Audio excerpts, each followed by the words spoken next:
pour que vous m'entendiez. Évidemment, je remercie mes camarades de la Société d'Histoire-Géographie de Mulhouse de m'avoir confié cette tâche, pas si ingrate que ça, très intéressante. Et je voulais préciser également qu'un certain nombre d'aspects, en raison de la fermeture des archives depuis le mois de mars, je n'ai pas pu les creuser davantage. Certains dépôts d'archives n'ayant réouvert, je ne parle pas de Mulhouse, hein, évidemment, ayant réouvert, je pense aux archives Peugeot par exemple, mais à d'autres très récemment. Voilà. Et puis je voulais également m'excuser par avance pour quelque chose que j'ai fait dans ma présentation qu'on demande aux étudiants de ne pas faire, c'est-à-dire de faire un PowerPoint léger. Mais dans la mesure où je ne savais pas si je parlais avec un masque, sans masque, dans quelle configuration de la salle, j'ai préféré charger un peu à l'écran, voilà, quitte à ce que tout le monde comprenne bien de quoi il s'agit, et vous m'excuserez cette forme du coup un petit peu chargée du PowerPoint. Alors, le point de départ de cette histoire, c'est un processus continu, massif, de désindustrialisation que nous subissons en France depuis le milieu des années 70. Vous le savez comme moi, ce processus a entraîné la disparition de plusieurs dizaines de milliers d'emplois, un déficit abyssal de la balance commerciale, une diminution relative de notre produit intérieur brut et au final un affaiblissement relatif de notre puissance. Et s'il y a 40 ans de cela, la France et l'Allemagne étaient à peu près sur le même niveau au point de vue, en termes de puissance industrielle, aujourd'hui il y a un décalage de 1 à 2. Et en France, on est vraiment à l'os, et je pense que le grand public s'en est bien rendu compte, eu égard à la crise sanitaire qui a révélé qu'on manquait quasiment de tout, et qu'on n'était guère plus capable rapidement de les fabriquer à nouveau, en partie en raison de la paralysie bureaucratique, mais c'est un autre problème.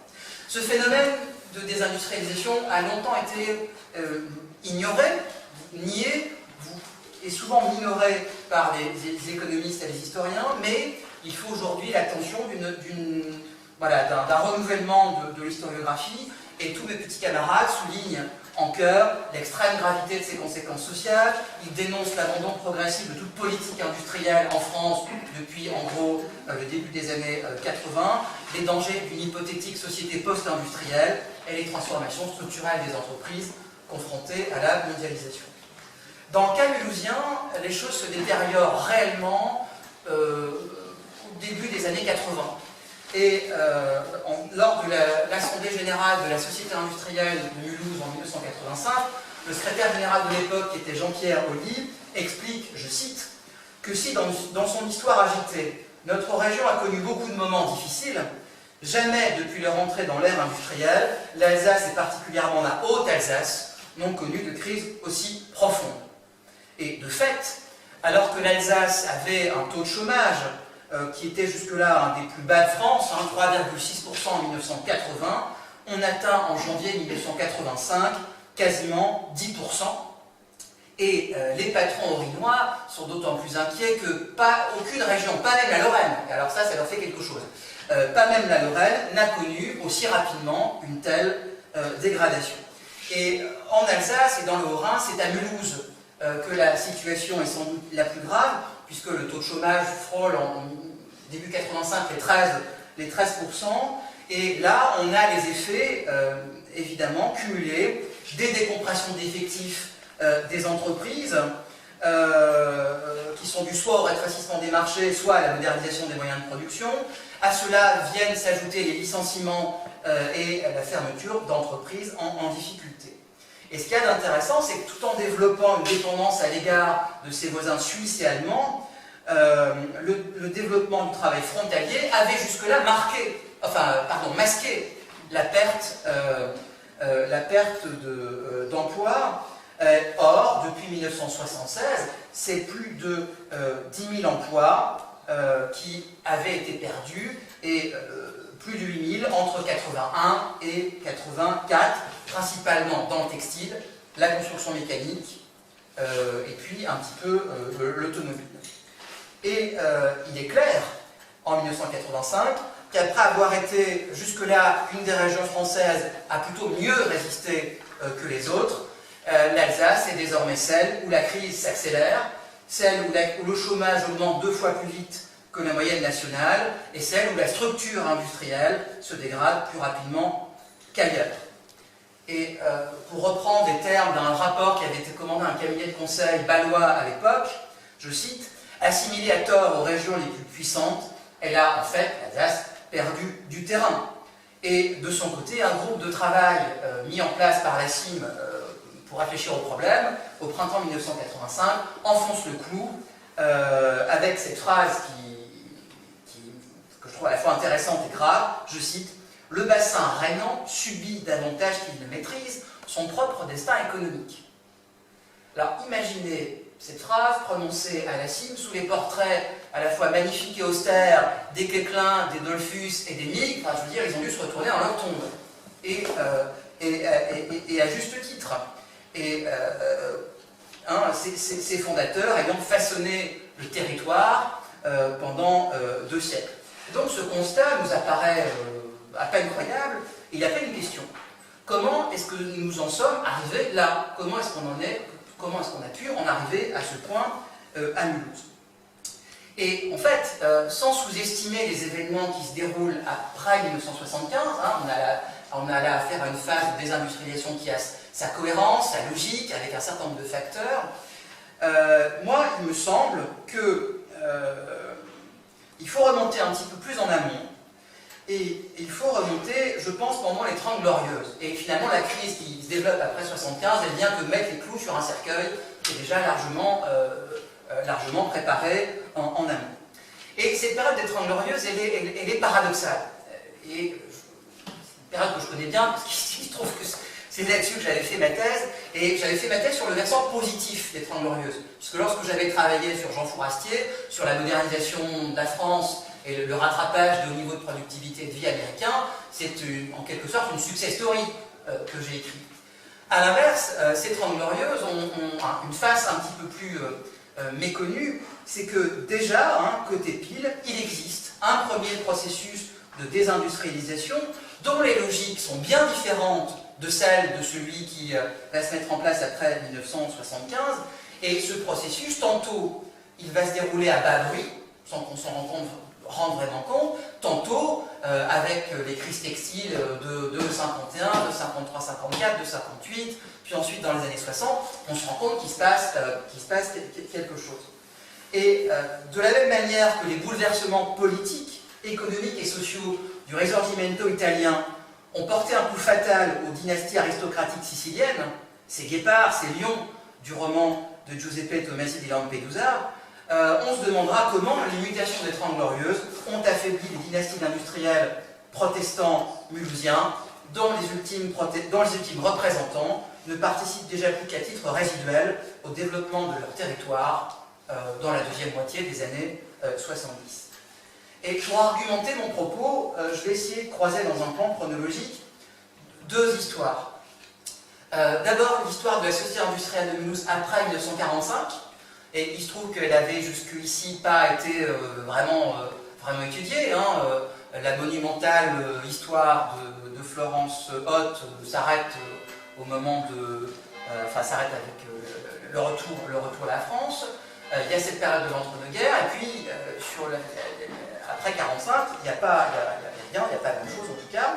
Or, nous avons des archives qui sont colossales, par le volume, par l'ampleur qu'elles ont, et d'autre part, je pense qu'il est intéressant de croiser cette histoire de la CIM, encore en construction, évidemment, de mon point de vue, avec l'évolution, rapidement, avec l'évolution du tissu entrepreneurial mulhousien, le textile, la construction mécanique, d'autre part. Ce qui fait que je vous propose un voyage chronologique qui va nous emmener en gros de 1945 jusqu'au début des années 1980, 1985 étant vraiment une date vraiment charnière, un pivot, et on y reviendra bien sûr au chemin faisant. Alors j'espère que tout le monde m'entend. Ouais, ok. Alors, grand 1, faire ce qu'à notre place il ferait au temps de la reconstruction, on va s'arrêter là jusqu'en 1951. Vous savez comme moi, et évidemment avec Marie-Claire et Bernard ici je mesure toute la place modeste qui est la mienne. Vous savez donc qu'à partir du milieu du XVIIIe siècle, la création des premières manufactures d'indiennes est le point de départ d'un processus collectif d'industrialisation à la fois original et remontant parce qu'on part du produit fini au moyen de les produire, dont la vigueur s'explique d'une part par le fait que l'industrie mulhousienne se compose d'un ensemble de branches diverses mais interdépendantes, et finalement à Mulhouse fonctionne comme une énorme entreprise intégrée qui suffit elle-même, quelque part, pour une partie du 19e, mais d'autre part, le secret, c'est également la rapide prise de conscience par le patronat protestant, par ailleurs doté d'un patrimoine comportemental spécifique, qu'il existe entre ses membres une communauté d'intérêts et que les intérêts particuliers sont subordonnés au progrès de l'industrie mulhousienne dans son ensemble. Et c'est de cet état d'esprit que procède la création de la CIM, qui, à partir de 1826, va être le centre organisateur de cette coopération patronale, qui embrasse d'abord des aspects techniques, notamment des aspects d'innovation technique. La CIM au 19e, finalement, c'est un pôle de compétitivité, pour reprendre un vocabulaire contemporain. Et les premiers comités à voir le jour, c'est la mécanique, c'est la chimie, et puis on va s'intéresser à la politique sociale, etc. Si, dans les entreprises, dans le textile et la construction mécanique, on s'adapte finalement assez rapidement à l'annexion de 70, cette dernière a quand même eu un certain nombre de conséquences importantes et négatives, notamment en ce sens qu'elle disperse, pour une bonne part, des familles d'industriels, privant l'Alsace, à terme, et le territoire mulhousien en particulier, d'une bonne partie de ses forces vives. Elle signifie également, cette annexion à l'échelle locale, la fin de la grande bourgeoisie au pouvoir, pour reprendre les mots de Marie-Claire dans une interview qu'elle avait donnée il y a quelques années, et de fait, naguère symbole d'une oligarchie protestante maçonnique éclairée mais toute puissante, la Société industrielle de Mulhouse et la Chambre de commerce, bastion francophile, se sont vus confisquer leur pouvoir politique par Bismarck au profit de fonctionnaires allemands, l'amenant à recentrer ses activités sur l'enseignement professionnel, le développement des musées, la défense de la langue, la culture française, etc. etc. Et ce qui est intéressant, c'est que le retour à la France n'implique ni le retour automatique des membres des familles patronales qui étaient partis, ni une restauration du pouvoir passé de la fabrique autocratie. Alors, du côté des entreprises, l'entre-deux-guerres va être marqué ensuite par la disparition de l'intégration complète. Il y avait jusque-là l'intégration complète des entreprises. Disparaît avec elle également la solidarité entre les branches. Alors, il reste une solidarité et une intégration, c'est l'intégration filature-tissage. Mais pour le reste, l'intégration n'existe quasiment plus. Vous savez comme moi également que les marchés se réorientent vers les marchés coloniaux. Bref, il y a déjà dans l'entre-deux-guerres un premier délitement de ce triple lien à la fois familial, capitalistique, confessionnel, qui avait uni jusque-là les élites protestantes à Mulhouse.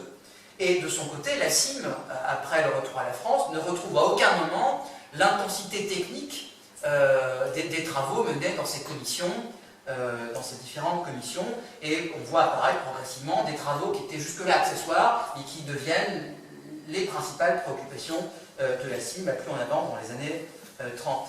Et pour reprendre les termes de Pfimelin et de Laufenburger, qui, vous savez, ont écrit ce cours d'économie alsacienne qui paraît en 1932-33, je cite, « La collaboration méthodique entre chefs d'industrie qui constituait à l'origine sa raison d'être a presque complètement disparu. » On est là en 1932, on est avant en 1933. « Et la société qui compte désormais parmi ses membres de nombreuses personnes étrangères à l'industrie, c'est la CIM, ne prétend plus exercer en matière technique et économique sa fonction directrice d'autrefois. » Et les auteurs notent enfin un affaiblissement relatif de l'esprit social dû, alors ils attribuent ça à un renfermement de la pensée religieuse dans la conscience individuelle, dans le privé, et une conscience religieuse qui ne s'extériorise plus et cesse, je dirais, d'avoir des manifestations pratiques philanthropiques comme on en a bien connu. Alors je passe sur la guerre, et après 4 années d'annexion, après des combats dévastateurs au moment de la libération, d'ailleurs tardive, l'économie aurinoise est donc exsangue. Et ces 3 secteurs majeurs, le textile, la construction mécanique et la chimie potasse, vont entreprendre à partir de 1945 un immense effort pour reconstruire les usines, faire redémarrer rapidement l'activité. Et pour une grande part, les destins de ces 3 secteurs sont liés l'un à l'autre, puisque la reconstruction et modernisation du textile va dépendre en grande partie de la capacité de la construction mécanique à fabriquer et à livrer les machines dont elle a besoin.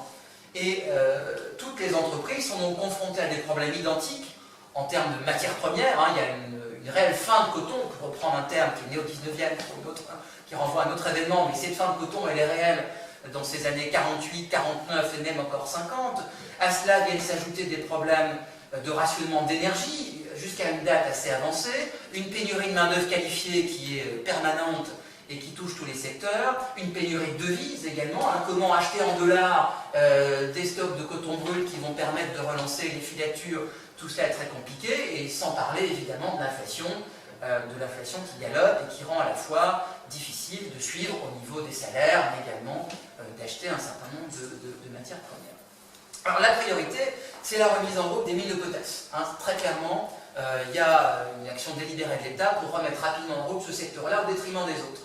Et la construction mécanique se rétablit assez vite également, en tout cas plus rapidement que le textile, qui des trois secteurs est celui qui va se rétablir le plus lentement, pour plein de raisons. Je parlais des matières premières compliquées à obtenir, mais il ne faut pas sous-estimer non plus le délai de rééquipement, puisque toutes les machines, une partie des machines modernes sont parties en Allemagne à la fin de la guerre. Ce qui reste, c'est des machines qui datent souvent d'avant 1914. Certains tissages, certaines filatures à la Kirch fonctionnent encore avec des métiers qui datent des années 1890, et il faut évidemment énormément de temps pour que les constructeurs, on a beau être en famille, on est quand même là pour faire des affaires, livrent les machines dont le textile a besoin. Alors cette reconstruction, et c'est important de noter, elle se fait également dans une large mesure par autofinancement. C'est-à-dire que les entreprises vont puiser dans leurs réserves, dans leur cagnotte, pour se reconstruire. Alors c'est pas qu'il n'y a pas les dommages de guerre, il y a des dommages de guerre, mais les dommages de guerre arrivent tardivement, et puis il faut faire des avances. Les dommages de guerre devenant qu'en remboursement ensuite. Et dans ce contexte-là, on a donc une reconstruction qui s'opère à des marges différentes selon le secteur où on se place, et on a en apparence des structures familiales qui paraissent encore solides. Et ce processus de reconstruction, il arrive à son terme, et c'est tout un symbole, en 1951. Alors on a dépassé depuis 49, depuis 50, les niveaux de production de 38 d'une part et de 29 ensuite, parce qu'il ne faut pas oublier que les années 30 étaient des années de crise, donc lorsqu'on cherche un point de comparaison, c'est bien quand même de revenir en 29. Donc on a dépassé ces niveaux-là en 49, en 50, et en 1951, l'exposition internationale de Lille, qui réunit, donc européenne, qui réunit les entreprises du textile et de la construction mécanique, est l'occasion pour les Mulhousiens d'afficher une prospérité retrouvée. Sauf que, à ce moment-là, le temps d'euphorie est sans doute déjà passé, puisque la bataille des débouchés a commencé, elle est déjà engagée, et il y a une concurrence étrangère qui se développe rapidement, par exemple en Allemagne, par exemple en Italie, par exemple dans d'anciens pays qui étaient jusque-là des clients, mais qui vont rapidement se retrouver en position de concurrence. Et c'est intéressant de noter que, alors que les entreprises mulhousiennes devaient faire un grand stand unique, qui aurait rassemblé la construction mécanique et puis le textile, et c'était l'idée de départ, eh bien, elles vont y aller finalement en ordre dispersé, puisqu'il y a déjà des énormes tensions, non seulement entre les branches, mais à l'intérieur d'une même branche, entre les différents fabricants, et chacun y va de son petit stand. Alors Jean Dollfus, dans le bulletin de la Société industrielle de Mulhouse, essaie de coudre tout ça et de raconter une belle histoire, c'est de la reconstruction de Mulhouse. Il n'en reste pas moins vrai qu'on est déjà un petit peu à couteau tiré.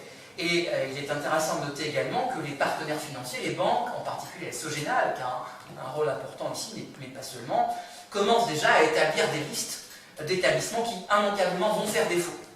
Et les listes sont déjà très très longues. Évidemment, ceux qui sont touchés en premier sont ceux qui ne sont pas modernisés en amont, mais il y a énormément d'établissements fragiles qui, de fait, ne vont pas tarder à faire défaut.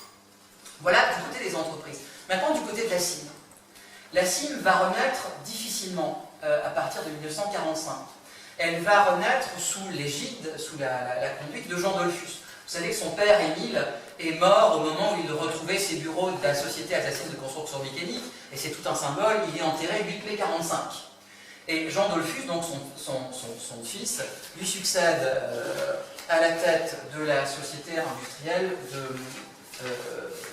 de Mulhouse. Alors il est né en 1899, c'est un centralien qui, comme beaucoup de centraliens de l'époque, est licencié en droit. Il est entré à la SACEM en 1923, il est membre du conseil d'administration de l'ACIM depuis 1934, et à la chambre de commerce depuis 1938, il est croix de guerre, directeur d'usine de Mulhouse à partir de 1945, et c'est lui qu'incombe, j'ai oublié de préciser qu'il était profondément attaché à sa foi, et c'est à lui qu'il incombe donc de remettre en route la CIM.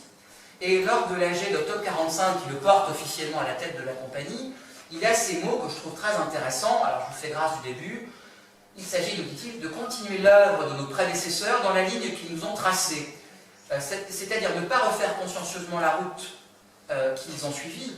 Ce n'est pas accomplir à notre tour ces actes que nous admirons chez eux, c'est faire ce qu'à notre place ils feraient. Et c'est du point qu'ils avaient atteint pour nous lancer hardiment vers de nouvelles réalisations. Alors, c'est un peu les travaux de Jean Dollfus, à la manière des travaux d'Hercule, parce qu'il y a de nombreux défis qui l'attendent à la CIM. Les 677 membres qui étaient membres de la CIM en 1939 ont tous été éparpillés. Il faut donc les retrouver, et parfois la tâche est compliquée. Le patrimoine immobilier a été très endommagé. Le patrimoine financier, lui, a été saisi par les Allemands. Il s'agit d'accompagner rapidement la remise en route de toutes les écoles que la CIM avait contribué à créer au XIXe siècle. Et puis, il y a aussi un contexte économique et social, j'ai oublié de préciser tout à l'heure, qui n'est pas tout à fait favorable à nos patrons mulhousiens, eux qui sont plutôt adeptes du libéralisme. On a un contexte qui est plutôt marqué par l'économie dirigée qui continue, l'interventionnisme de l'État, les nationalisations, la sécurité sociale. Bon, tout ça réduit considérablement leurs initiatives, évidemment. Et alors, il est secondé par le secrétaire général de l'époque qui s'appelle Paul Schwartz, qui est membre de la CIM depuis 1919.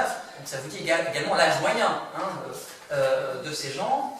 Et pour reconstruire la CIM, il y a un certain nombre d'outils ou de voies qui vont être suivies. D'abord, on va remettre en route l'activité des comités, mais on ne va pas recréer les comités qui existaient au 19e, qu'on juge avoir fait leur temps, mais on crée des comités nouveaux qui vont être par définition provisoires, c'est-à-dire qu'on va les créer quand un problème se pose, et puis ensuite on les fera disparaître quand on aura résolu la question.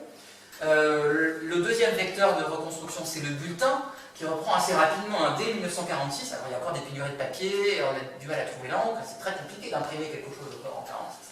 Pour autant, le bulletin est jugé comme une initiative prioritaire. Alors, il y a un homme qui joue un rôle important, c'est Henri Zuber. Et le but du bulletin, c'est de documenter sur les problèmes industriels, économiques et sociaux de la région, tout en rendant compte de l'activité de reconstruction de la CIM. Il y a un troisième élément important dans la reconstruction, c'est le groupe échange. Alors le groupe échange, c'est un groupe qui est censé réunir à la fois, c'est la description qu'en fait Jacques Oregro dans ses mémoires, il s'agit, je cite, de mêler les jeunes Mulhousiens de souche actifs et conscients du rôle qu'ils doivent jouer à des nouveaux venus engagés dans les administrations et les entreprises mulhousiennes, entreprises publiques récemment nationalisées notamment. Et donc vous comprenez, échange, le but du jeu c'est d'essayer d'acclimater un peu ces nouveaux venus au mode à la manière de faire, aux traditions, aux coutumes, mais également au territoire mulhousien à nul autre pareil. Et donc à la barre il y a Jacques Oregro, mais il y a également son beau-frère, François Spéry, puisque vous savez que Jacques Oregro était marié à Martine Spéry. On pourrait préciser également que tout ça n'est possible que grâce à la générosité foncière de Gabrielle Queclin, qui est la fille d'Émile Queclin, qui a arrêté de nombreuses propriétés tant en Suisse que dans la région de Mulhouse, et qui va d'abord donner la jouissance, puis ensuite va léguer en 1950 sa propriété du Mont des Roses et à la Société industrielle de Mulhouse, qui va à partir de là l'utiliser pour un certain nombre d'actions avant d'en vendre une grande partie pour donner naissance à un projet immobilier. Alors le résultat des courses, c'est que cette reconstruction en 1950, elle nous offre un bilan en demi-teinte. Certes, on s'est reconstruit rapidement, mais ça a coûté cher. Certes, il y a une impression de puissance quand on retrouve, et lorsque Jacques Orégros décrit en 1950 l'Alsace telle qu'on la retrouve à ce moment-là, il décrit une fourmilière qu'on pourrait quelque part comparer à la fin, à ce qui se passait à la fin du XIXe siècle. Pour autant, il y a un certain nombre de choses qui posent problème. Et il y en a trois. La première, c'est que le tissu entrepreneurial est déjà bien fragile en raison de l'absence de cohésion, en raison sans doute également de l'épuisement des réserves financières, et enfin par un problème, c'est que les prix de revient alsaciens, en tout cas dans le textile, sont beaucoup plus élevés qu'ailleurs. Et c'est un problème par rapport à la concurrence étrangère. Bilan en demi-teinte également, parce que certes, la CIM a renoué avec une grosse partie de ses membres. On a réussi à retrouver 354 membres ordinaires et 64 raisons sociales, c'est-à-dire des cotisations d'entreprise, dès 47, et puis progressivement on va en retrouver quelques-uns. Mais enfin, on n'atteindra jamais les niveaux de cotisation et le nombre de membres qu'on avait atteint pendant l'entre-deux-guerres. À la fin des années 30, c'était quasiment 900 membres qu'on avait à la Société industrielle de Mulhouse. Et certes, il y a à la fois des nouveaux membres énergiques, Jacques Orégros, François Spéry, quelques autres. Certes, il y a des initiatives intéressantes, comme par exemple le comité du logement, à l'effort de construction. Et puis je dirais que c'est un troisième bémol, c'est que les dynasties protestantes n'ont déjà plus leur lustre d'antan. Et ça, c'est pas moi qui le dis, c'est Jacques Orégros lui-même dans sa thèse. Vous savez que Jacques Orégros est HEC et qu'il avait entamé, avant la guerre d'ailleurs, l'idée lui vient avant la guerre, il voulait faire une thèse, sans doute pour être sur un pied d'égalité avec un certain nombre de partenaires allemands lors de discussions d'affaires, parce que vous savez que les patrons allemands sont tous docteurs, à la différence de ce qui se passe chez nous. Et donc il fait sa thèse en fait à la fin des années 40, au début des années 50, avec Henri Laufenburger, qui a été longtemps professeur à Strasbourg avant d'être à Paris. Et en fait, il fait sa thèse sur l'industrie cotonnière alsacienne de l'entre-deux-guerres à la fin des années 40. C'est-à-dire qu'il continue quelque part là où Fimelin et Laufenburger avaient arrêté dans leur cours d'économie alsacienne. Et c'est marrant de voir également qu'ils suivent le même plan, avec notamment un dernier chapitre qui est consacré aux hommes et aux entrepreneurs.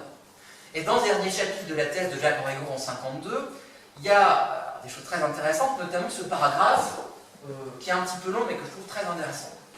Je cite: « Si une solidarité plus grande du fait de l'annexion a pu jouer jusqu'en 14 et s'est maintenue par la force acquise pendant un certain temps, elle ne nous paraît plus représenter la même importance.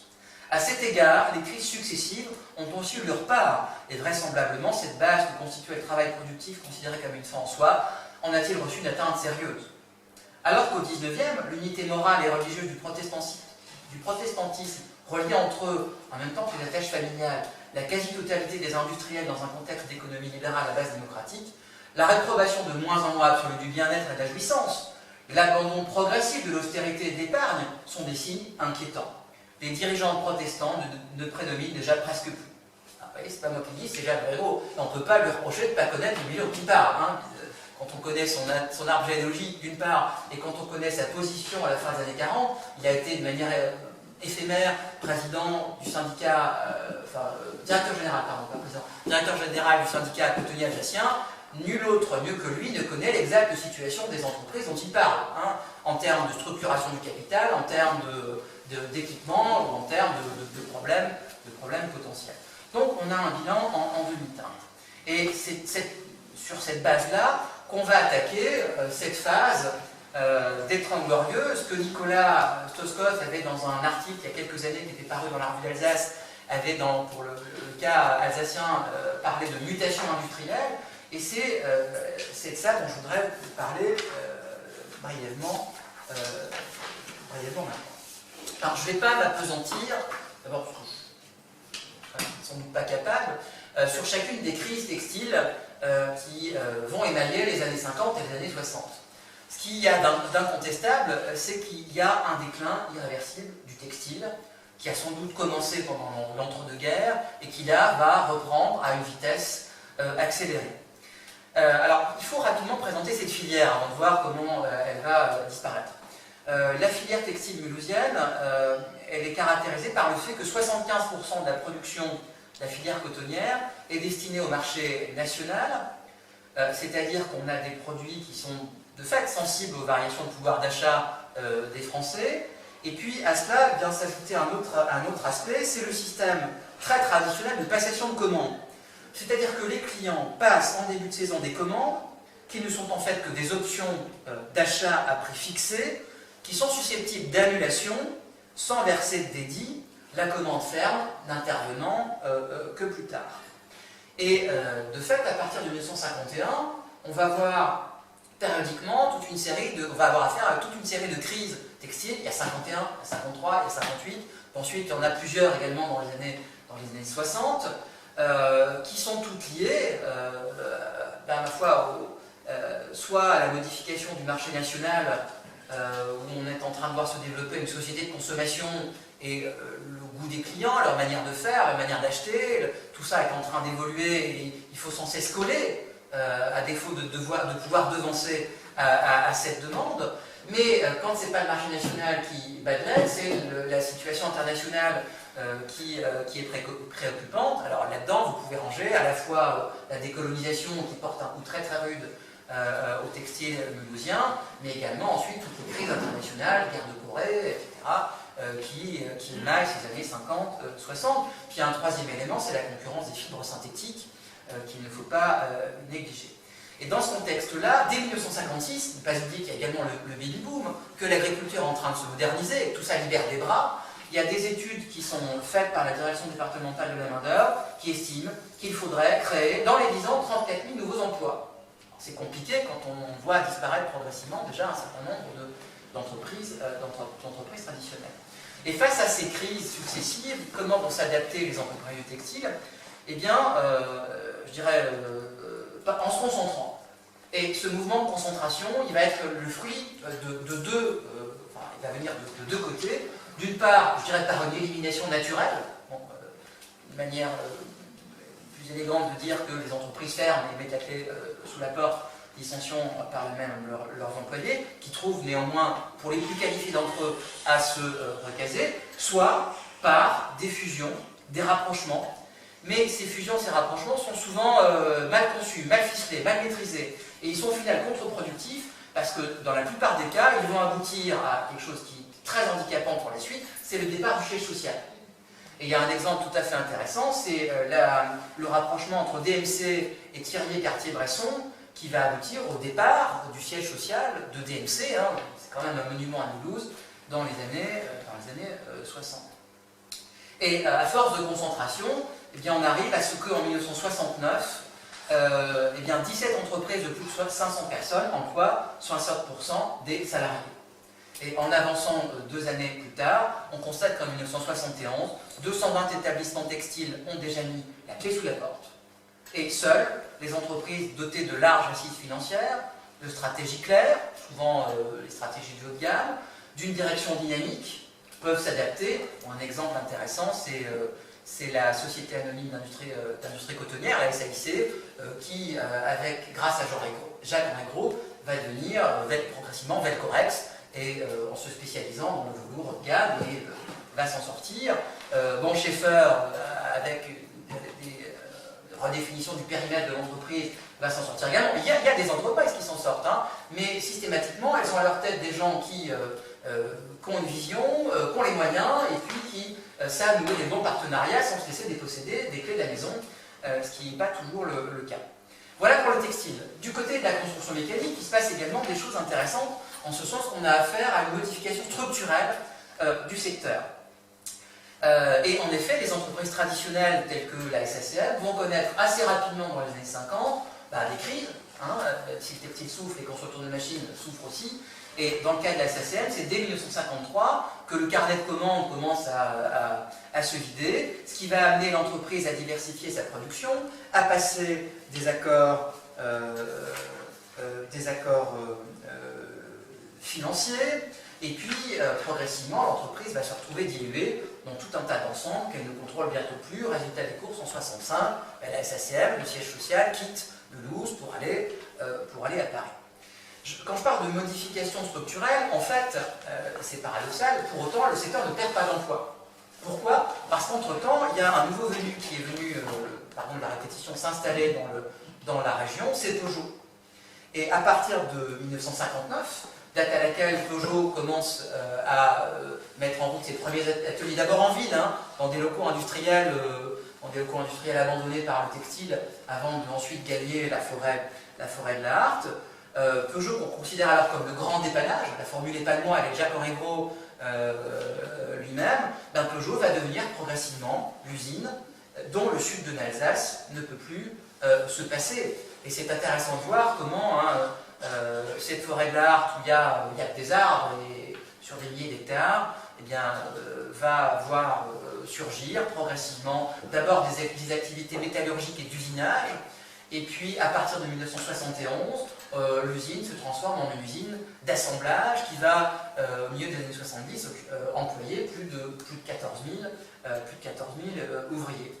Alors c'est intéressant de noter au passage que du côté des élites à la fois économiques et politiques mulhousiennes, certes on a recherché cette arrivée de Peugeot, hein, Peugeot en 1959 est tellement à l'étroit à Montbéliard, il a tellement asséché le bassin de main d'œuvre, c'est 40 000 employés Peugeot à Sochaux en 58-59, qui cherchent une autre localisation. Alors, il y a différents projets qui voient le jour à l'époque, et finalement Peugeot choisit de venir s'installer à Mulhouse parce qu'il a en face de lui, je dirais, des élus et des élites économiques proactives qui font tout pour lui faciliter l'installation, y compris en créant des sociétés foncières, des syndicats d'aménagement qui vont pouvoir acheter les terrains qui autrefois appartenaient à l'armée, les aménager, les connecter au réseau ferré, routier, fluvial, etc., etc. Mais en même temps, on redoute énormément que Peugeot ne prenne trop d'ampleur. Parce qu'on redoute quand même de passer d'une mono-industrie à une deuxième mono-industrie et de tomber de Caribe en Silla si par malheur l'automobile devait elle aussi connaître un jour des problèmes. Les conséquences de tout cela, c'est qu'on a deux problèmes. On a d'abord un problème d'aménagement du territoire, puisque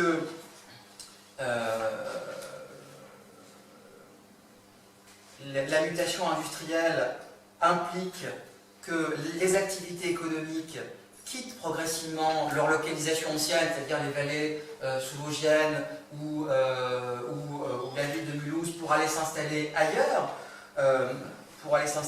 notamment à proximité du Rhin.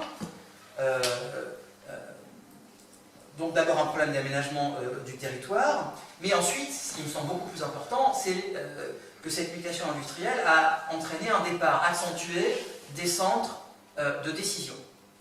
Et ça, c'est vraiment un problème important. En 1966, les centres de décision de 45 des 170 entreprises aurinoises de plus de 100 personnes, alors ça représente 29 000 salariés, hein, ces 45 entreprises dont je parle, eh bien, elles ont leur centre de décision à l'extérieur du département. C'est pas moi qui le dis, c'est le rapport d'inspection de la Banque de France. Alors, ça, j'ai mis des extraits du rapport d'inspection de 66. C'est que périodiquement, les succursales de la Banque de France sont expertisées par des inspecteurs qui viennent de Paris, qui à la fois regardent l'activité des banques locales pour voir ce qu'elles ont en portefeuille, si elles ne sont pas trop endettées. Elles font également un certain nombre de rapports sur les principales entreprises, hein, en regardant ce qui se passe du côté du capital, du côté des marchés, du côté du travail, du côté de l'outil de production. Et ces rapports sont très très précieux. Et puis souvent, elles font des notes de synthèse qui remontent à Paris, dans lesquelles elles présentent l'activité de la place au moment de l'inspection. Et le rapport de 66, il est vraiment très intéressant. Parce que, vous avez là, entre guillemets, les trois bonnes pages, alors je ne peux pas agrandir, il faut me croire sur parole, donc il dresse une espèce d'inventaire de l'état des ressources depuis 1959, parce que la précédente, la grosse inspection précédente, elle datait de 59-60. Et entre 59 et 65, le nombre de grandes entreprises sur lesquelles la Banque de France basait ses enquêtes est passé de 34 à 26. Le chiffre d'affaires total est passé de 707 millions de francs à 487. Le total des bilans est est passé de 561 à 322, le total des actifs nets est passé de 357 à 132, et pendant le même temps, on a des endettements à court, moyen et long terme qui, c'est un autre tableau que celui qui est à l'écran, augmentent de manière considérable. Et je cite le rapport de la Banque de France, l'aspect d'ensemble des activités textiles a évolué de façon caractéristique depuis quelques années. Des groupements importants ont été constitués pour se voir à nouveau dissous, profondément transformés. De nombreuses affaires ont disparu, soit par cessation d'activité pure et simple, soit à la suite de règlements judiciaires. Certaines ont été sous des formes variées, absorbées par des entreprises ou des groupes extérieurs à la place. C'est ce dernier aspect, le truc qui est souligné dans le rapport, c'est pas moi, hein, c'est la Banque de France à Paris, c'est ce dernier aspect d'évolution qui est le plus frappant par ses conséquences visibles, assez durement ressenties sur la place, dans la mesure où elles entraînent des transferts hors de Mulhouse des sièges sociaux et d'états-majors industriels, ce qui, je cite, virgule, pour en bien enfoncer le clou, pose des problèmes très importants pour l'avenir de la place. On est en 1966. Et il se passe effectivement un certain nombre de fusions mal maîtrisées, il se passe un certain nombre de rapprochements contre-productifs entre 59 et 66, aussi bien dans le textile que, par exemple, du côté de la SACM. Le rapport relève également la part grandissante occupée par Peugeot, mais Peugeot, son centre de décision n'est pas à Mulhouse, hein, il n'est plus à Montbéliard, il est depuis longtemps, il est à Paris. Et donc ce rapport montre qu'on a bien un ensemble de modifications structurelles très profondes qui, je dirais, menacent l'avenir. Et de fait, si on avance encore de quelques années, en 1971, sur 8100 entreprises créées, c'est un rapport de la SAD, hein, la Société alsacienne de développement économique, qui est pendant l'échelle régionale du comité d'aménagement rhinois qui a été créé en 1953. Donc sur 1100 entreprises créées depuis 1960, seulement 1100 ont des capitaux régionaux, 3800 des capitaux nationaux et 3200 des capitaux étrangers, principalement suisses et allemands. Et quand vous ajoutez à cela un dernier phénomène qui est celui de la montée en puissance du travail frontalier à partir des années 60, eh bien c'est en gros un peu moins de 40 000 emplois rhinois qui, au début des années 70, dépendent de centres de décision qui ne sont pas situés à Mulhouse. Ce qui, de fait, représente potentiellement 38 000 emplois fragiles qu'on risque de voir disparaître si un jour, à Paris ou ailleurs, on prend la décision de fermer les sites. Bien, alors que se passe-t-il du côté de la société industrielle maintenant? Puisqu'on vient d'évoquer les entreprises, passons au centre agissant de la coopération patronale, à savoir la CIM. Alors je vais passer rapidement sur les modifications organisationnelles, les modifications de structure de la CIM. Progressivement, les statuts sont toilettés à plusieurs reprises, notamment par Henri-François Coquelin. Bon, il y a un budget à l'époque, alors ça ferait pas lire d'envie, hein, Luc Gagé aujourd'hui, 7 millions de francs en 1956. Jean Dollfus est secondé par 4 vice-présidents, par encore beaucoup de collaborateurs hein, à l'époque, 7 salariés, en plus d'un secrétaire général. Mais il se pose quand même un problème sur l'avenir de la CIM. Et c'est pour ça qu'un comité, qu'on appelle le comité des peupliers, qui est mis en place en 1961, est censé réfléchir à cet avenir, et notamment à la nécessité d'attirer absolument de nouveaux membres, notamment pour le groupe Échange, mais pas seulement, pour la CIM dans son ensemble. Pourquoi est-ce si vital? Bien parce que la situation de la CIM est en train de se dégrader, notamment se dégrader financièrement. Et c'est logique. Quand on a compris ce qui s'était passé dans la phase d'avant, il y a de moins en moins d'entreprises, donc de moins en moins d'entreprises qui cotisent, raison sociale. Vous avez de moins en moins de patrons qui mettent leurs cotisations à jour. Et je trouve que le document que je vous ai mis en bas à droite assez frappant. Donc on est là en 1962-63, c'est les arriérés de cotisation que les entreprises ne payent pas. Et il y a une entreprise qui ne paye pas et qui brille par son absence, c'est DMC, hein, qui en 62-63 ne paye pas sa cotisation. Et il faut que Jean Dollfus lui-même prenne la tirelire pour aller toquer à la porte à Paris en disant hey, hein, à Mulhouse, il ne faudrait quand même pas nous oublier et nous donner quelques sous. Et ça se passe comme ça pour quasiment toutes les entreprises qui fusionnent ou se sont diluées dans des ensembles financiers beaucoup plus vastes. Ben de fait, ces entreprises ne payent plus leurs cotisations à la CIM. Et je trouve que c'est un indicateur assez révélateur de ce lien avec le territoire qui est en train de se dissoudre, se distendre d'abord, puis assez rapidement se dissoudre. Alors quand à force de toquer à la porte, Dollfuss arrive à récolter 500 francs, 1000 francs, 3000 francs, 5000 francs, de temps en temps Peugeot, qui est en train de s'installer sur la place, va faire un gros chèque de 25 000 ou 50 000 francs, mais je veux dire, il n'y a plus une espèce d'automaticité, une régularité, et je dirais une dévotion. Hein. Je pense que les Dollfuss et les Kiplin, ils auraient frémi de ne pas payer la cotisation à la CIM en 1860. Enfin, maintenant, c'est plus un problème. Je dirais que tout le monde s'en fout. Bien. Alors, néanmoins, la CIM n'est pas inactive. Hein. Attention, ne faites pas dire ce que je n'ai pas dit. Au contraire, la CIM va essayer, autant que faire se peut, d'explorer des voies nouvelles. Pour essayer, comme elle l'a fait par le passé au 19e, de recréer des externalités pour ce territoire, pardon de parler comme un économiste. Alors une des pistes qui semble intéressante à l'époque, c'est la perspective transfrontalière, hein, avec les débuts de la Regio Basiliensis à partir de 62 à l'initiative de Jeune Ballois, initiative à laquelle les Mulhousiens vont répondre également à partir de 63, et ça tombe bien parce qu'à ce moment-là, le président de la CIM, c'est Philippe Brandt. Et si on a bien qui connaît à la fois Bâle et Mulhouse, c'est lui parce qu'il a fait toute sa carrière à Bâle et une fois retraité, il préside la CIM. Alors il préside la CIM en remplacement de Bernard Thierry, hein, qui n'a pas voulu, parce que Jean Dollfuss voulait en faire son successeur, mais 64, ça correspond à l'époque où Schaeffer est engagé dans des grandes manœuvres pour redéfinir son périmètre d'activité, et donc Thierry, il y a d'autres chats à fouetter, si vous me passez l'expression. La CIM n'est pas inactive non plus en ce sens qu'elle explore constamment cette piste de l'aménagement du territoire et de la prospective via les journées mulhousiennes de l'urbanisme notamment. Et puis elle accompagne énormément l'arrivée de Peugeot, j'en ai parlé tout à l'heure. La CIM joue un rôle fondamental également en accompagnant la structuration interprofessionnelle du patronat orinois. Et il y a notamment une structure qui va prendre de plus en plus d'ampleur.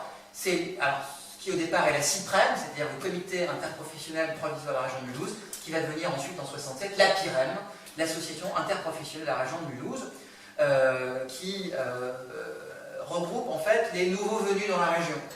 Hein, toutes ces nouvelles entreprises du secteur de la construction mécanique, elles n'adhèrent pas à la CIM, elles adhèrent à la PIREM, notamment Peugeot, qui tarde à adhérer officiellement à la CIM. Le but de la PIREM, c'est à la fois d'établir, de construire une doctrine qui est largement inspirée de celle du CNPF, tout en menant un certain nombre d'études sur l'absentéisme, le recrutement, la publicité. Et il y a un homme qui se dégage là-dedans, c'est Philippe Le Sage, qui, alors, il n'est pas protestant, mais il est quand même incontournable, c'est un grand entrepreneur du coin, né en 25, dans une famille d'entrepreneurs catholiques, HEC plus licence de droit, qui a succédé à son père René à la tête de l'entreprise familiale de transport, et c'est lui l'homme fort de la PIREM à l'époque. Bon, la CIM, pour mémoire, fait énormément pour le destin universitaire de Mulhouse. Hein. Je ne vous la refais pas, on part des écoles du 19e jusqu'à la création de l'université de Haute-Alsace. Elle fait également beaucoup, cette CIM, pour la formation professionnelle. Le point de départ, c'est le comité interprofessionnel de formation qui voit le jour en 1955, qui se transforme après des mariages plus ou moins réussis en GIFOP, en groupement interprofessionnel de formation et de perfectionnement. La CIM garde un rôle culturel de premier plan, via ses musées et bibliothèques, via les expositions et conférences, via les fameuses journées mulhousiennes, dont certains d'entre vous ici se rappellent et ont sans doute participé, l'Inde, l'Italie, le Canada, le Japon, l'Afrique, etc. etc. Et j'en viens au dernier temps, je commence à prendre un petit peu de retard, les derniers feux. Les derniers feux, c'est cette période qui va en gros de 75 à 85. Elle est intéressante, cette dernière période, d'une part parce que pour la dernière fois, vous avez les guépards à la barre. Si vous me passez, c'est pas bar à la barre, c'est les guépards à la barre, alors qu'un nouveau cycle de désindustrialisation est en train de s'amorcer avec des logiques bien différentes de celles du précédent. Les trois guépards en question, c'est d'abord Thierry Migue, hein, qui après le mandat le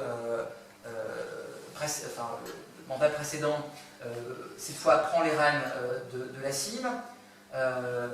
Ensuite, c'est Jacques Régros qui succède à Thierry Lig, et puis enfin Pierre Jacquet, fils d'André Jacquet, qui était entré chez Schaeffer en 1946, qui préside le groupe à partir de 1973, qui préside brièvement, parce qu'il disparaît en 1986, de 1983 à 1986, il préside la Société industrielle de Mulhouse.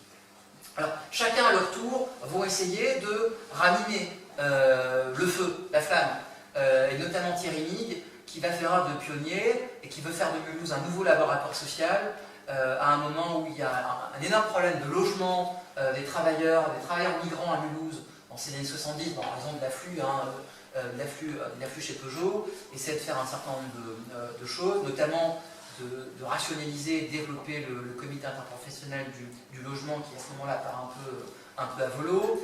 L'autre problème de l'heure, c'est évidemment l'énergie, et la CIM joue un rôle important en matière de transfert d'expérience des grandes entreprises, Ron Poulain, Peugeot, Clexi, vers des plus petites entreprises, un transfert d'expérience en matière de gestion de l'énergie. Et grâce à un comité énergétique qui voit le jour, l'énergie, qui était jusque-là une préoccupation constante, devient pour les patrons mulhousiens, grâce à la CIM, l'indicateur d'une bonne gestion. Et il faut en savoir gré à Thierry Lig. À un moment aussi, Fessenheim est en train de sortir de terre, et où, très naturellement, je dirais, l'ensemble des patrons de Mulhouse prennent parti, ils ont leur raison, pour cette centrale. En 1976, la CIM fête son 150e anniversaire, en grande pompe, en présence de Michel Poniatowski, ministre d'État, ministre de l'Intérieur, de tous les élus, et dans un double contexte. À la fois celui des élections municipales, mais l'annonce de la mise sous séquestre de la collection Schlumpf. Et dans son discours, Bernard Thierry Lig revient sur l'histoire de la CIM et les difficultés à l'époque des PME. Je cite, « La CIM doit revenir aux sources. Une relation plus étroite entre l'idée et l'action, travailler dans le sens d'une liaison plus efficace entre l'économie et l'université, s'employer à analyser les soucis des petites et moyennes entreprises et rapprocher la population mulhousienne et les travailleurs migrants par la formation au sein de ces dernières d'une véritable élite. » Donc c'est un plaidoyer pour les PME. On ne peut pas s'empêcher de noter au passage que sur l'initiative de Pierre Jacquet, qui est à l'époque président du MISE, on plante un ginkgo biloba au parc. Le ginkgo biloba, c'est quand même la relique de la flore résiduaire du tertiaire. Donc c'est le temps des dinosaures. Il y a quand même un symbole que je trouve un peu contre-productif. La CIM est effectivement un symbole. Elle le reste en temps de crise, notamment dans ces années, à la fin des années 70, à une époque où les conflits sociaux commencent à s'empiler. Il y a un conflit social en 79 à la SACM qui débouche sur la mise à sac des locaux de la société industrielle. On l'a peut-être oublié, mais les 500 manifestants qui ont trouvé porte close devant l'Union patronale du Rhin sont allés se venger sur la société, sur les locaux de la CIM. Et ce conflit social n'est que le premier d'une longue série de conflits sociaux qui vont renvoyer aux difficultés de Peugeot en 79-80, à la crise de Manurin en 83, à la fermeture définitive de la branche textile de la SSM en 86. Et on arrive à l'heure, à ma conclusion. 85, à un tournant qui permet de se rendre compte de ce qui s'est passé en amont. Et finalement, je crois que l'essentiel, c'est moins déroulé entre 75 et 85 qu'entre 50 et 75. Pourquoi? Parce qu'on a assisté à un double phénomène pendant ces 30 glorieuses. Et on revient au côté pile du côté face que j'évoquais en introduction. On a assisté d'une part à la fin progressive d'un ancien monde qui était caractérisé par des secteurs d'activité, le textile, la construction mécanique, par la présence de dynasties d'industriels qui étaient unies par un lien à la fois confessionnel, capitalistique, familial, qui étaient préoccupés par la question sociale, qui avaient tissé avec leur territoire depuis plus de 2 siècles des liens très étroits. Or, en 1985, enfin au milieu des années 80, on voit disparaître successivement toutes les principales figures, tous ces guépards. Jean Dollfus disparaît en 85, son histoire familiale s'était confondue avec celle de l'industrialisation de la région et celle de la SSM. Pierre Jacquet et Jacques André disparaissent en 1986. Alors le premier avait succédé à son père et son grand-père à la destinée du groupe Schaeffer, alors que le second avait hérité des établissements Isidore André, fondés par son grand-père, tout en jouant un rôle de premier plan dans les différents comités alsaciens d'extension, CAR, SAD, ADIRA. Et en 1988, c'est au tour de Bernard Thierry-Mig, l'héritier des grandes familles mulhousiennes, devenu homme fort du groupe Schaeffer, de disparaître à son tour. Et du coup, on entre de plein pied et sans ambiguïté dans un monde nouveau dans lequel les dynasties ne participent plus qu'à titre résiduel au développement économique d'une région qui est devenue entre-temps le réceptacle pour des capitaux étrangers ou pour des entreprises dont les centres de décision ne sont plus là. Et donc on a affaire à un tissu, à un territoire qui est excessivement fragile, parce que les centres de décision sont ailleurs, parce que l'État et les collectivités locales jouent désormais un rôle de premier plan en matière sociale, culturelle, rôle qui jusque-là avait été plus ou moins assuré par la société industrielle de Mulhouse.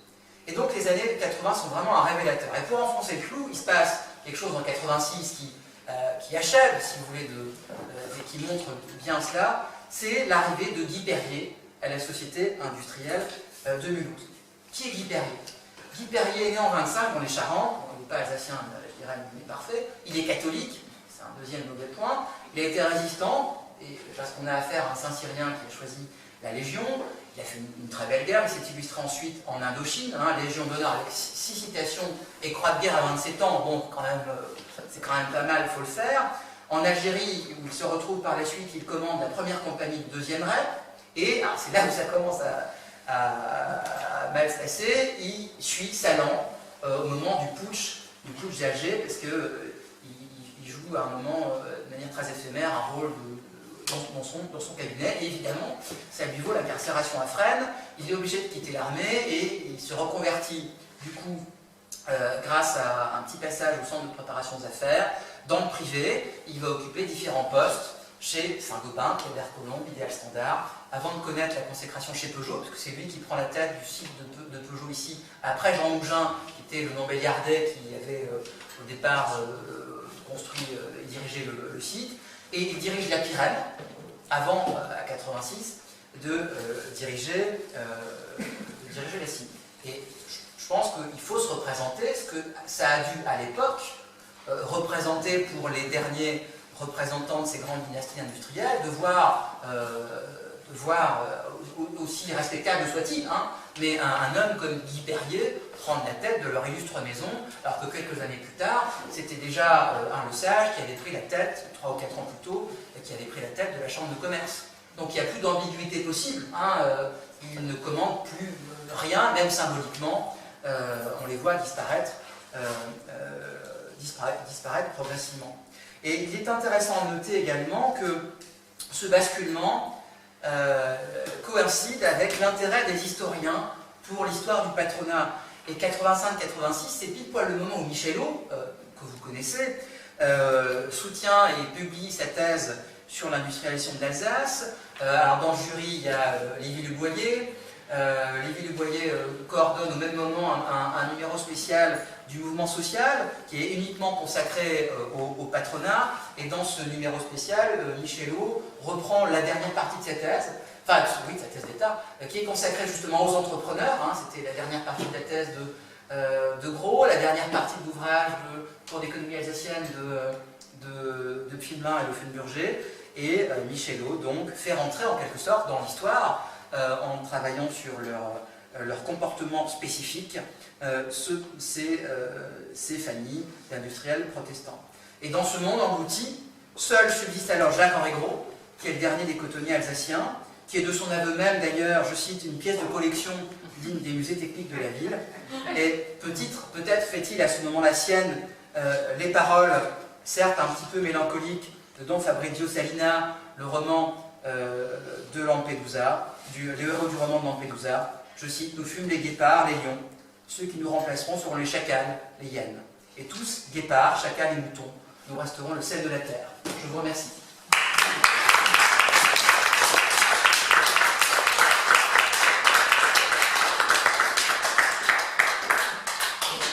On va dire comme un mot parfaitissime, merci beaucoup, vraiment, c'était extraordinaire. Et c'est vrai que tu nous as dressé la lente agonie, finalement, d'un monde. Et c'est vrai qu'à ce moment-là, quand ce monde-là est mort, c'est les historiens qui arrivent. Et de fait, c'est l'autre, toi, etc. Donc, nous sommes souvent... Et Nicolas aussi. Et Nicolas, oui, j'ai oublié de citer, mais je veux dire par là que c'est souvent les historiens sont ceux d'un monde que nous avons perdu. Mais je trouve que l'enchaînement chronologique est extrêmement serré. Et intéressant, quoi. Tout à fait, tout à fait. Alors, je propose qu'on passe à la phase de questions, peut-être. Si vous avez... Monsieur, oui. Là, vous parlez fort, s'il vous plaît, sinon je répéterai la question. Est-ce que Mulhouse, ce qu'on a vu à Mulhouse pendant 2 siècles et demi, 3 siècles, n'est-ce pas l'illustration de ce qu'on voit à peu près dans toute la planète, ou pratiquement, on va dire, dans l'hémisphère nord? Autrement dit, tant que l'idéologie protestante est au pouvoir, les pays sont prospères. Prenons les pays de l'Europe du Nord, Finlande, Danemark, Suède, Norvège, surtout les Pays-Bas, c'est l'exemple qui me semble le plus intéressant, le nord de l'Allemagne. Les États-Unis, en cette campagne électorale, on peut quand même constater que sur 45 présidents des États-Unis, 44 étaient protestants ou proches du protestantisme. Il n'y a que le dangereux abruti qui avait été élu en 60, parce qu'il était beau gosse et parce qu'il baisait bien les filles, mais à part ça, et parce que son père avait truqué les élections, mais sorti de ça, ça a toujours été des protestants qui l'ont contrôlé. Et à l'inverse, quand on voit des pays restant simplement en Europe, comme la Grèce, l'Espagne, le Portugal, la partie nord de l'Italie, pas la partie sud pardon, de l'Italie, pas la partie nord, qui sont essentiellement catholiques, qui, pour le moins qu'on puisse dire, n'ont jamais eu des performances économiques grandioses. Autrement dit, même si aujourd'hui la croyance en une religion est de plus en plus diluée, au moins dans l'hémisphère nord, je dirais l'endroit où on croit le moins en Dieu, c'est sans doute au Vatican, parce qu'au Vatican, ils croient surtout au pognon. De ce côté, c'est exactement l'endroit où il y a le moins de croyants.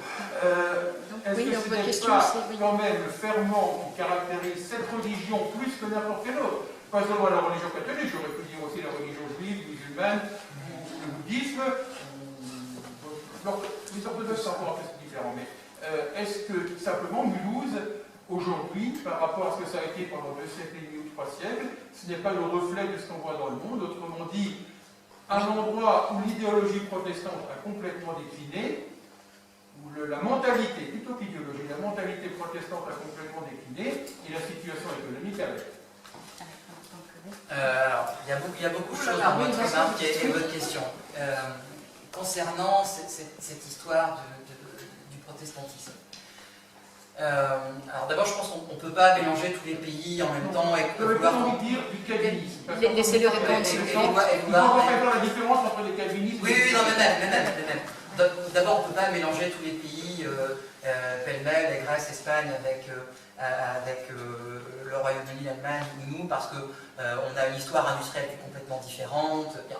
Je vous ferai remarquer qu'en France, on a également des grands centres industriels qui n'ont pas eu de tradition protestante. Le Nord, on a un patronat catholique, bon, les modes bossus par exemple, qui ont quand même très bien su tirer leur épingle du jeu, qui même au second XXe siècle a créé de nouvelles entreprises, typiquement la famille Muliez, Auchan, ils viennent du textile, ils finissent dans la consommation, donc il y a des catholiques. La famille Brouveau quand même. Oui, aussi, enfin, il y a quand même quelques catholiques qui réussissent. Non, mais je crois que votre remarque renvoie à, comment dire, à des travaux qui ont été menés à partir des années 80 par des historiens, des économistes. Je pense également au bouquin de Michel Albert, Capitalisme contre capitalisme, qui a absolument voulu, pour expliquer la réussite de l'Allemagne, construire des modèles de capitalisme qu'il souhaitait voir profondément différents. Avec en gros le capitalisme protestant d'un côté, puis un capitalisme latin. Or, il y a des travaux plus récents qui montrent bien que cette division, cette dichotomie, cette opposition, elle repose quand même pour une large partie sur, pas vraiment sur la réalité. Parce que vous retrouvez de part et d'autre du Rhin la même structuration et une présence, du capitalisme familial, et à plus vous descendez dans le CAC 40, à plus vous descendez dans l'index boursier allemand, ou à plus vous descendez dans l'index boursier britannique, et à plus vous trouvez des entreprises familiales, et après qu'elles soient catholiques, protestantes, elles vont de fait avoir à peu près les mêmes comportements. C'est-à-dire que les entreprises familiales ont des taux de rentabilité supérieurs à long terme, réussissent mieux dans le long terme, ont moins de problèmes pour se financer, etc., etc. Donc je pense qu'il faut sortir, va falloir sortir un jour de cette construction à laquelle nous, historiens, avons participé par nos travaux d'une manière ou d'une autre, d'opposition d'un capitalisme protestant à un autre type de capitalisme qui se voudrait managérial, privilégié en court terme et calquant le modèle de la grande organisation managériale sur les entreprises. Alors il en reste pas moins vrai qu'à Mulhouse, on a eu un rayonnement exceptionnel, à nul autre pareil sans doute, à part ce qui se passe en Angleterre, et que le protestantisme, y a joué un rôle fondamental, mais finalement pas pendant si longtemps que ça. Puisque, regardez ce que disent Primelin et Wolfenburger 1932. Regardez ce que disent... bon, ça fait pas si longtemps que ça, c'était quand même un bon siècle, je suis d'accord. Ça fait un petit siècle. Un petit siècle, c'est pas... Mais Jacques Grégoire en Ménecouche en 52-53, déjà à ce moment-là, ça n'existe plus. Je voudrais juste par rapport à Mulhouse et par complet, mais la grande entreprise, à part Peugeot, qui fonctionne de nos jours, c'est le sage Rector. C'est-à-dire, c'est catholique, mais with a vengeance, parce qu'il était très anti-protestant quand il arrive en 1846 ou quelque chose comme ça. Et l'entreprise qui est à capitalisme familial, qui s'inscrit dans la durée et qui donc est extrêmement dynamique et qui est territorialisée, qui porte cette idée de territorialisation, c'est l'entreprise de Sage qui est catholique mais jusqu'au bout des ongles. Donc, alors je pense qu'il faut poser, excusez-moi monsieur, si vous voulez bien peut-être une autre question, à moins qu'il n'y en ait pas d'autres, et dans ces cas-là... Une précision, on peut quand même juste rappeler qu'en 66, quand Peugeot s'est installé à Mulhouse ou environ... 59, ils arrivent en 59. En 50, d'accord. Quand la famille Peugeot contrôlait près de 45% du capital encore, à l'époque, on ne peut pas être plus protestant que les Peugeot. Oui, tout à fait. Oui, mais le centre de décision est pas à Mulhouse. Mulhouse, c'est un site de production. Et un site de production vu depuis Paris, ça n'a aucune importance. Ce qui compte, c'est les sites de recherche-développement. Imaginez qu'un pour de bon, alors c'est pas ce qui est en train de se passer, je suis d'accord, parce que les Peugeot sont en train de racheter leurs actions qui traînent pour essayer de redevenir un jour majoritaire comme ils avaient fait dans les années 30, mais qui nous dit qu'un jour Peugeot bascule pas complètement du côté chinois et qu'à Pékin on décide un jour de fermer ce point sur la carte à Mulhouse. On fermera le point sur la carte à Mulhouse sans que ça provoque aucun frisson à personne à Pékin. Point. Laurent, oui. Vous n'avez pas parlé dans votre historique du comité d'expansion qui dans le Rhin s'appelle le CAR et qui a été fondé à l'image de celui du Bas-Rhin dans le Bas-Rhin, c'est fait Finlin justement. Oui, et ici c'est Jacques André de Lorrain. Il joue un rôle considérable le CAR, puisqu'à la fois il fait des études prospectives sur les activités qu'il faudrait implanter pour créer de l'emploi. Il fait également un certain nombre de diagnostics sur les entreprises qui ne vont pas bien. Il sert d'interface entre les élites économiques et les élites politiques. Et il y a un rôle tout à fait primordial, oui. Mais par contre, dans les années 70-80, le CAR a marqué son empreinte par l'attraction d'entreprises étrangères. Oui, allemandes, japonaises. Et Mulhouse a toujours été évité par le CAR. Est-ce que vous avez étudié ça? Alors, je m'étais entretenu il y a quelques années avec le préfet, comment il s'appelle, qui a beaucoup fait pour l'arrivée des Japonais à Colmar. Ça date quand même, parce qu'on est dans les années 70. Non, tu vois, là je ne me regarde pas, je ne sais pas. Je dois dire que... Bon, bref. Monsieur Trucmuche. Oui, alors, en discutant, il m'avait dit qu'il y avait eu quelque chose de beaucoup plus proactif de la part des élus de Colmar, que de la part des élus mulhousiens, pour aller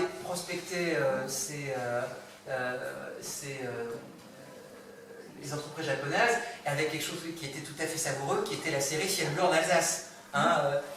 Certains ici ont entendu parler, c'est cette série donc, japonaise qui a été tournée dans les vignes à proximité de Colmar et qui raconte l'histoire d'un japonais qui bosse en Allemagne, qui un jour, je crois, fait un burn-out, prend la voiture, roule et se retrouve en panne ou en cassette, je ne sais plus, dans un petit village alsacien aux alentours de Colmar. Et là, bon, bref, c'est le point de départ d'une love story entre les Japonais et la région de Colmar. Et on va voir pêle-mêle venir s'installer.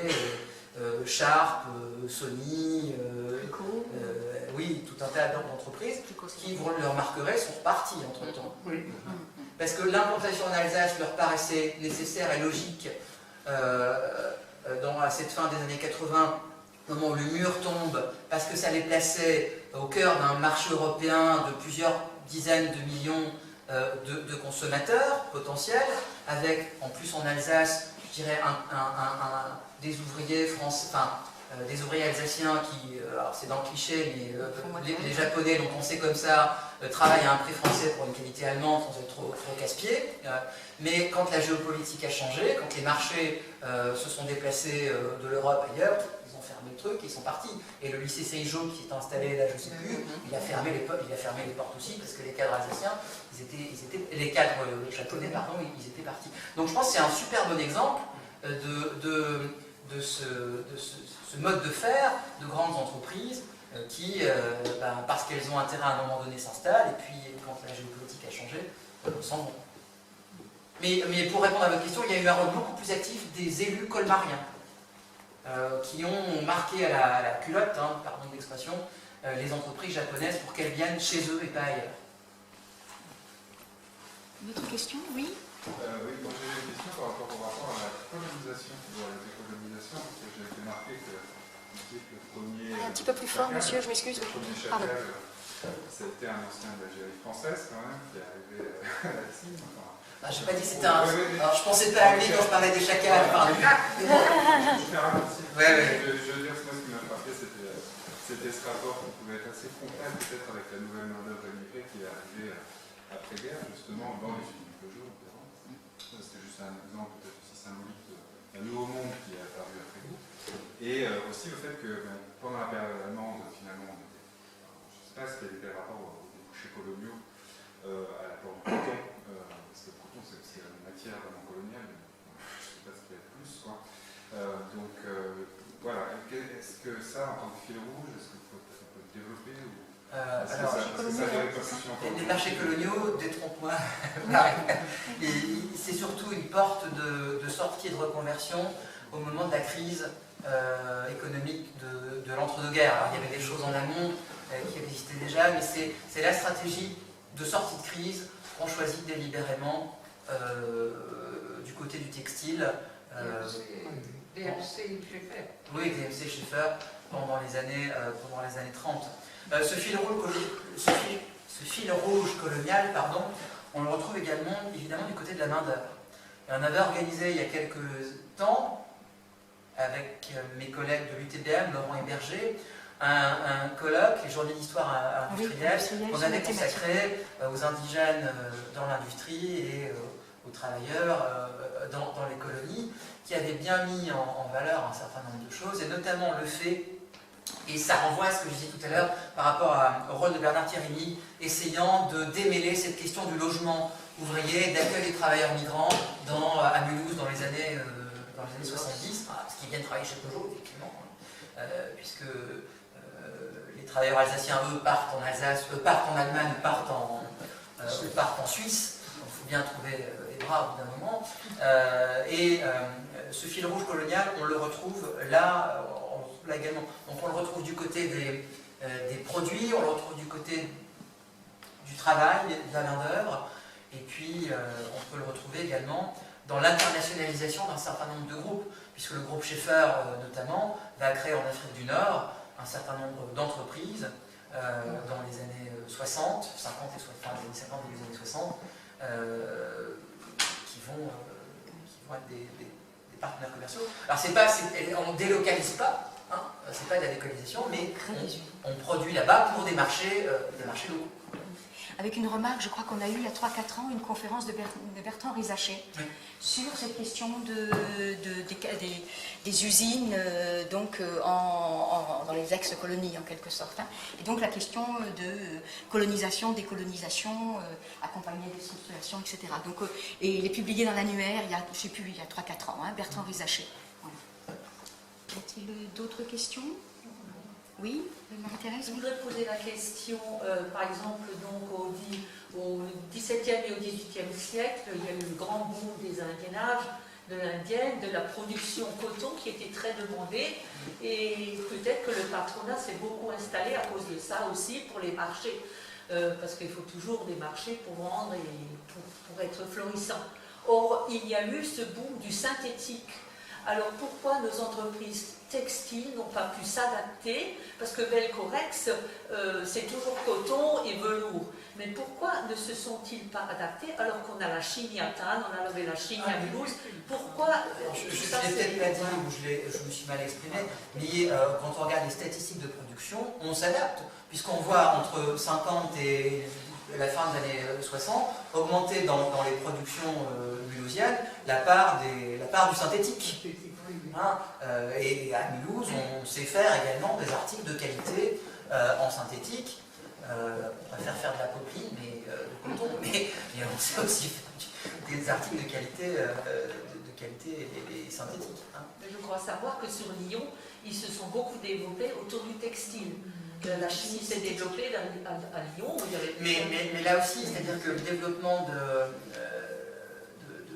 des textiles synthétiques, c'est souvent accompagné de restructuration ou de fusion avec des groupes chimiques, avec souvent lyonnais également, d'entreprises mulhousiennes avec des groupes lyonnais, et systématiquement, ça a été au détriment du partenaire mulhousien, partenaire lyonnais tirant les marrons du feu.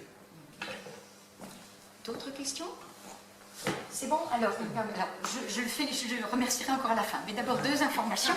La première, c'est que nous avons été obligés d'annuler le café